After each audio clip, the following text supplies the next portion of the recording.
آپ کس مقام پر ہیں یہ؟ تو میں حضرت والا کیا من کہ مجھے کسی نے سوال کیا ہے تو میں نے اس کے جواب دیا ہے کہ ہم کھٹارا گاڑی پہ نہیں جاتے جو ہر اسٹیشن پہ رکتی ہے. ہم تو بوئنگ جہاز میں بیٹھتے ہیں اور پتہ نہیں نیچے کون سا شہر گزر رہا ہے پتہ چلتا ہے منزل آ گئی. ماشاءاللہ دوبارہ بیان کر میں کہ ہمارے حضرت نے ہمیں بٹھایا اور اوپر لے گئے لفٹ میں جیسے بیٹھتے ہیں, ہمیں کچھ پتہ نہیں. لیکن اب اگر غور کرتے ہیں تو ساری کیفیات ہی طاری ہوئی, لیکن کچھ دیر کے لیے طاری ہوتی نہیں, چلتے رہے.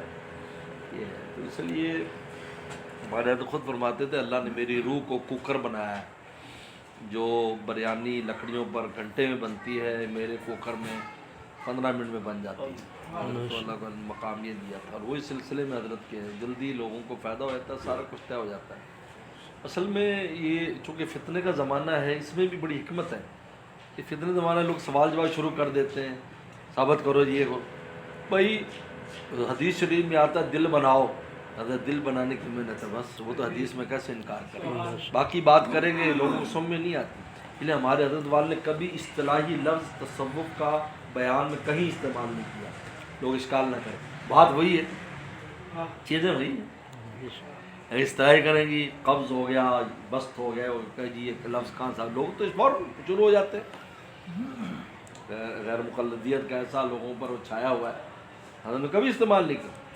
حضرت نے فرمایا اگر تمہیں لڈو کا نام نہیں آتا تو کیا ہوگا, لڈو کھاؤ نا, جب کھانے کو مل جائے تو نام نہیں آتا تو کیا ہوگا.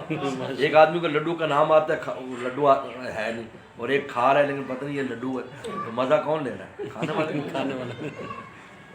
میں وہ سارا کچھ تمہیں مل جائے گا جو قرب الہی سے ملتا ہے. اگر نام نہیں آتے تو اس سے کیا کرتے, مقصد تو چیز ملنا چاہیے. وہ بڑا عجیب. امام احمد بن حنبل نے لکھا ہے رحمۃ اللہ علیہ نے اپنے اس میں کہ جو شخص ایسا شخص ہو کہ جس کی مجلس میں آپ کی اشکالات اور عقدے حل ہوں بغیر آپ کو سوال کی ذلت اور سوال کے بوجھ کے, فرمایا وہ مؤید من اللہ ہے. اللہ کی طرف سے اس کی تائید ہوتی ہے کہ اس کے منہ سے بات نکالتے ہیں جس سے آپ کا مسئلہ حل ہو. امام بن حنبل نے لکھا ہے مؤید من اللہ. فرمایا کہ یہ بڑی کرامتوں میں سے یہ کرامت ہے. دوسری کرامات دیکھتے نا, پیر صاحب دی کی کرامت آواز اڑ دیا کہ ایک بار میں نے کرامات اولیاء پر کتاب پڑھی, عربی میں کتاب ہے, میں نے بہت کرامت بہت 1000 تک اولیاء کہہ رہا ہے.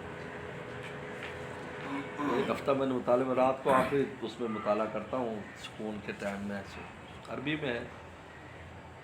میرے دل میں ہے کہ یار کوئی ہمیں بھی کرامت حاصل ہو جاتی چھوٹی موٹی, یہ کیا ہے تو کرامتیں اور جو دیکھو یہ کرامت. میں سو گیا, رات کو میں نے خواب دیکھا, میں 5-6 ایسے دوستوں کے ساتھ آپ جیسے سفر کر رہا ہوں, پیدل جا رہے ہیں کہیں بیان کے لیے کسی گاؤں میں جا رہے ہیں. تو ہم جنگل سے گزرے تو کسی نے بتایا یہاں ایک اللہ والے رہتے ہیں, ان کو یہ کرامت حاصل ہے کہ جنگلی جانوروں پر وہ سواری کرتے ہیں. چونکہ وہ کرامات کا پڑھ رہا تھا, میں کہ یار وہ یار ضرور ان کا زیارت کریں گے بھائی, یہ با کرامت کو اللہ کا ولی.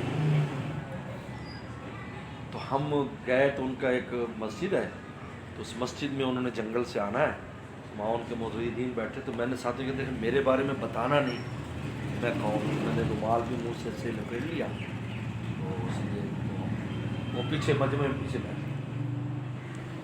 شورک بزرگ آ گئے, وہ شتر مرغ پر بیٹھے, شتر مرغ جو نا ان کو لا رہا ہے, وہ آ کر اترے. انہوں نے بس یہ پہنا ہوئی یہ تو ہے نہیں, دھوتی صرف باندھی ہوئی, دبلے پتلے سے ہیں. تو وہ اترے, اور اترنے کے بعد بجائے وہ وہاں جانے کے جہاں محراب میں, تو مجمع میں پیچھے سے میری طرف آ رہے. تو جب میرے قریب آئے نا تو ایسے کر کے 2 زانو بیٹھ گئے ایسے, اور مجھے کہا کہ آپ بیان فرمائیں, آپ بیان. میری آنکھ کھوئے, میں نے اللہ معاف کر دے توبہ. یعنی اس میں بتایا گیا کہ یہ جو ارشاد ہے جو ہم دین کی بات کرتے ہیں جس سے لوگ فائدہ ہو, یہ سب سے بڑی کرامت ہے. سب سے بڑی کرامت جس سے, کیونکہ انبیاء صلی اللہ علیہ وسلم کا اصل نیابت ہی ہے, ہر نبی خطیباً, ہر نبی خطیباً قام فی القوم خطیباً، کیونکہ بات کرنے سے کان بھی اس لیے اچھی بات سنتے ہیں، دلوں پر اثر کرتی ہے، عمل پر آ جاتا ہے آدمی. اس لیے یتلو علیم آیاتی، سب سے پہلے قرآن میں رسول اللہ کی سے بیان کیا کہ ہمارا نبی تلاوت کر کے سناتا ہے تمہیں ہماری آیات. یہ ہمارے نبی کا سب سے بڑا احسان ہے کہ وہی الہی اور اس کی زبان سے نکلتا ہے، تمہارے کانوں سے دل میں جاتا ہے. یتلو علیم آیاتی، تلاوت آیات. فرمایا یہ سب سے بڑی کرامت ہے، یہ نیابت ہے پیغمبر کی، جس سے لوگوں کو ہدایت ملے.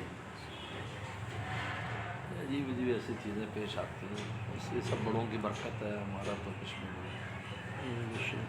اللہ معاف. چلو بھائی، یہ مولوی صاحب پہلی دفعہ آئے ہیں، اچھا ریمنڈ سے فاضل ہیں اور ان کی